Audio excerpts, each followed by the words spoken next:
حضرت محمود غزنوی نے ایک دن فرمایا کہ میں حضرت خضر علیہ السلام کی زیارت کرنا چاہتا ہوں۔ ایک غریب آدمی کھڑا ہوا، وہ کہنے لگا میں آپ کو زیارت کرا دیتا ہوں، لیکن ایک شرط ہے، میں غریب ہوں، 6 مہینے کا خرچہ میں آپ کو دینا ہوگا میرے بچوں کو۔ انہوں نے کہا ٹھیک ہے۔ 6 مہینے کے بعد محمود غزنوی نے اس کو بلایا۔ ہاں جی، خضر علیہ السلام کی ملاقات کا کوئی وظیفہ مکمل ہوا؟ اس نے کہا جی کچھ وظیفے الٹ ہو گئے، 6 مہینے اور چاہیے۔ اس نے کہا ٹھیک ہے۔ سال کے بعد اس کو پھر حضرت محمود غزنوی بلایا، فرمایا ہاں جی خضر علیہ السلام نے کوئی میری ملاقات کا امکان پیدا ہویا، تسی وظیفے جو کر رہے ہو دریا دے کنارے۔ انہوں نے کہا جی میں کہاں، خضر علیہ السلام کہاں، میں نے تو آپ کے ساتھ جھوٹ بولا ہے، غریب آدمی تھا، تو پیسے میرا روٹی پانی چل گیا 1 سال۔ تو محمود غزنوی کا مجلس لگی ہوئی تھی، ہزاروں لوگ موجود تھے، غوث بھی تھے، قطب بھی تھے، ابدال بھی تھے، محدث بھی تھے، مفسر بھی تھے۔ تو اس نے اپنے ایک وزیر کی طرف اشارہ کر کے کہا بتاؤ بھائی جو بادشاہ سے جھوٹ بولے اس کی کیا سزا ہے؟ وہ وزیر کہنے لگا کہ اس کو قتل کر دیا جائے۔ محمود غزنوی کے مجلس میں ایک نورانی چہرے والے بزرگ بیٹھے تھے، انہوں نے کہا بادشاہ سلامت، اس نے بالکل ٹھیک کہا۔ پھر اس نے ایک دوسرے وزیر سے پوچھا، اس نے کہا جی اس کی کیا سزا ہے جس نے بادشاہ سے داؤ بھی لگایا اور جھوٹ بھی بولا؟ اس نے کہا یہ گردن نہ اتاریں، یہ تو پھر جلدی مر جائے گا، اس پر کتے چھوڑے، یہاں تک کہ کتے اسے نوچ نوچ کر کھائیں تاکہ اس کو پتہ چلے بادشاہ سے جھوٹ نہیں بولا جاتا۔ تو وہ بزرگ نورانی چہرے والے کہنے لگے بادشاہ سلامت، اس نے ٹھیک کہا۔ پھر اس نے حضرت ایاز کو کہا، ایک ہی صف میں کھڑے ہو گئے محمود و ایاز۔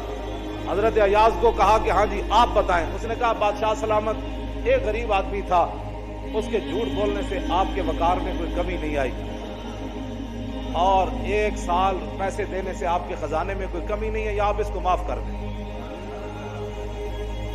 وہ نورانی چہرے والا بزرگ کہنے لگا بادشاہ سلامت بالکل اس نے ٹھیک کہا۔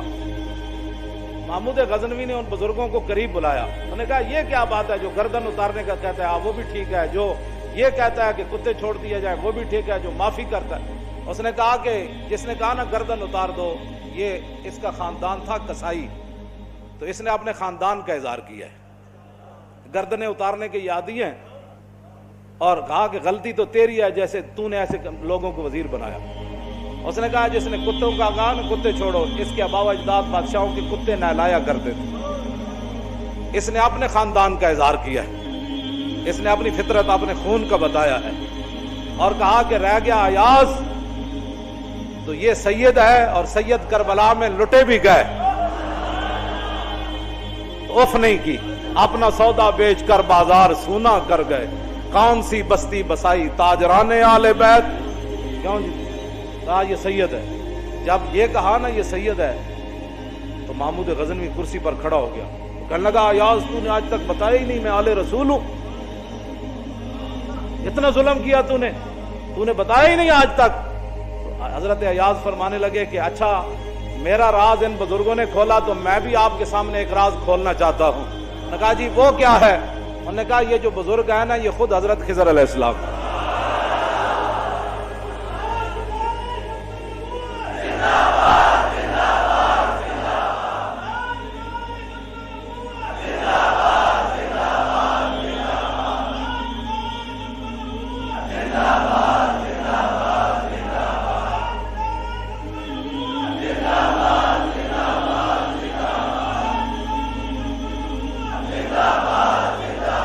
توجہ بھائی توجہ، آپ اور ہم خوش نصیب ہیں کہ ہم اپنے خون کا اظہار کر رہے ہیں۔ ہمارے آباء و اجداد